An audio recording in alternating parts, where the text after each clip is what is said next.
Western Visayas po yung nangunguna. Sumusunod yung Region 8.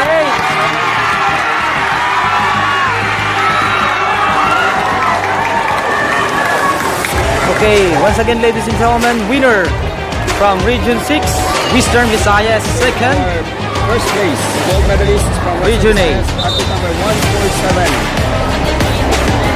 Lane number 5. So last year, walang pumasa player na rin. Ayun, so sila pong dalawa yung nanalo. Yung nakaputi po, yung lane 5, ayan ang first.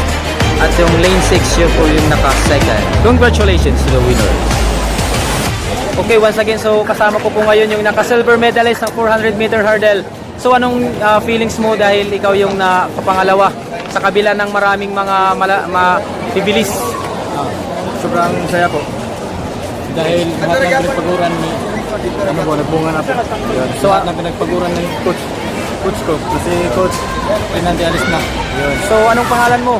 Larry C. Taripi. From Region 8. So anong mensahe mo sa mga batang gustong maging katulad mo?